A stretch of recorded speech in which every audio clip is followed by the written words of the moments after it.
This is something that the theologians will call total depravity or pervasive depravity, okay? And what it means is this. It means that all of a person is infected and affected by sin.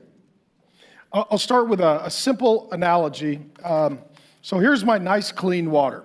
God made us like this, clean, pure, holy. He said we were very good, very good.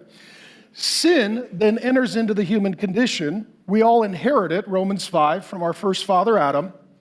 And if I were to drop poison or pollution into this water, how much of it would be infected and affected?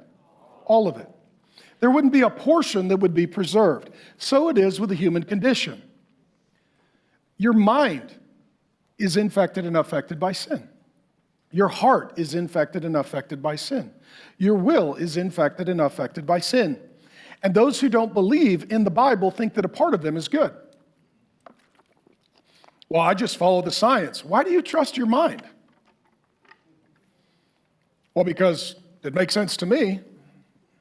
Well, you've had some crazy thoughts. I've known you a while. And then sometimes we'll just say, follow your heart. Every hangover started with that assumption. Every hangover started with that assumption. The point is that all of us is infected and affected by sin. So I want to break it down and look at all the components of the human being and how it's infected and affected. He talks about our nature. We'll unpack these. What then? Are we Jews, those who grew up in church with the Bible, any better off? Not at all, for we've already charged that all, Jews and Greeks, everybody, are under sin. That means ruled, dominated, controlled by, as it is written, he quotes the Old Testament, no one is righteous, no, not one. It's very negative, very binary, very judgy, very accurate.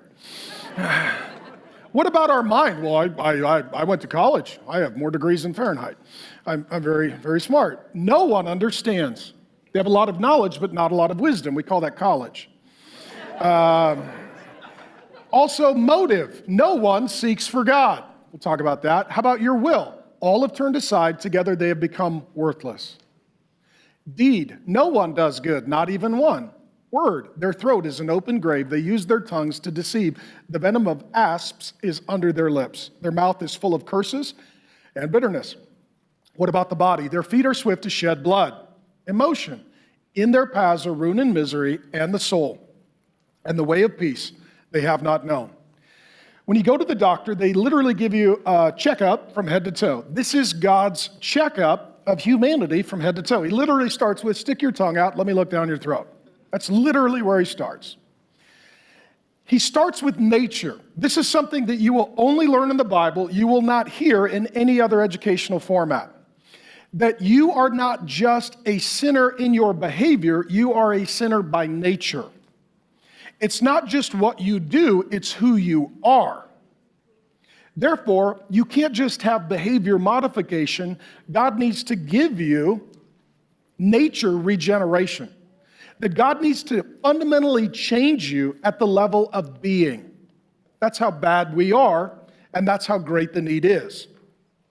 And so, how many of you have raised a kid, and you've seen that they come, it's like a Groupon. You buy one, you get one. You get a kid, and they throw in a free sin nature. Have you noticed that? And if you raised a kid, did you need to teach them to lie or steal? You know what the difference is between an angry, selfish child and a terrorist? Size. That's it. They all are going to do the same thing. Right? And so even if you're parenting a kid, you're like, why do they do this? Because they need a new nature. We need a new nature. And so much of our world is trying to control behavior, and what God wants to do is change nature. Until things change in here, things can't change out there. There needs to be the change in the want to before there can be the change in the how to.